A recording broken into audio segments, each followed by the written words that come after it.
And my problem is about people who get extremely exercised about the response by Israel, but said absolutely nothing about what happened on October the 7th. And there are lots of them, by the way. And I would ask all these people marching in the pro-Palestine marches, all right, fine, but what did you say about October the 7th? Because if you didn't condemn that, then I'm not listening to you condemning it. What happened is, because I've been on the marches, I'll continue to go on the marches. And by the way, you're entirely wrong when you say they're shouting jihad. That's just designed to scare people. They've been seen and recorded chanting jihad. There was a Hizb ut-Tahrir splinter off from the main thing. There's a video of it. It's not very many people, and there's a couple. But I've seen many chances from the river to the sea. that means the eradication of Israel. No, it doesn't. No, it doesn't. Everybody knows it does. No, it doesn't, Piers. It means equal rights and dignity for all. That's not what it means. Yes, it does. It means you know that's not what it means. No, I don't. And people who try and pretend it doesn't mean the eradication of Israel, they're either deluded, ill-informed, or willfully, deliberately refusing to admit. I am none of those three things. Right. I'm none of those three things. It does not mean what you are telling people it means. There are Palestinians who are dispossessed and denied between the River Jordan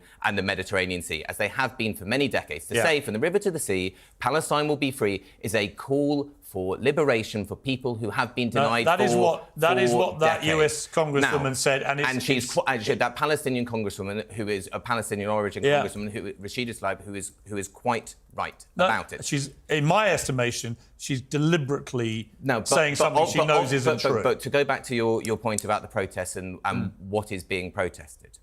The reason why the protests are focused on British support and complicity in Israeli war crimes, and on Saturday will be on US support, as the march is going nowhere near the cenotaph whatsoever, and it's going from Hyde Park to the US Embassy, which is in Battersea, well away from the cenotaph, is because we can have a role in helping end the crimes that are being committed. We have no association whatsoever to Hamas. OK, but again, what about the role you want to play in the crimes Hamas have committed?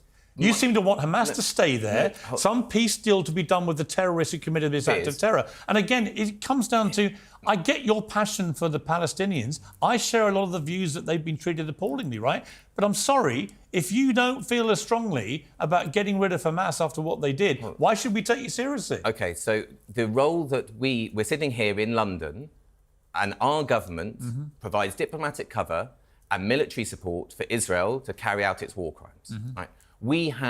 We can indirectly, perhaps, and we should, influence what's going on with Hamas through our allies, Qatar and just to be clear, Turkey. You think any response militarily by Israel into Gaza against Hamas is a war crime? No, that's not what I said. Do you think that? No, I think... By the way, crucially... Piers, I don't think that. I think war crimes are war crimes. I think things which are war crimes in international law. So you're alleging war crimes. Just to be clear, you're alleging war crimes. They've not following the great mass of opinion of international legal scholars. Lots of opinions, but it doesn't make it a fact. Of international legal doesn't make it a fact. And it should be tested in court, exactly. That doesn't make it a fact yet. But what military response by Israel would you think is acceptable and not a war crime against Hamas? Things that don't breach war crimes. Like what? Attacks on military installations. Actually, I'll even go further. But they would argue all their targets, and they've obviously made big mistakes, as you do in war. Schools, but they would argue that they're... Hospitals. We know that Hamas... Aid convoys. We know that Hamas journalists, use all these... 88 UN aid workers killed. Fine. These are not We also know that These are not military targets. We know that Hamas use hospitals and schools and other buildings of that nature to plan their operations from, because they don't care.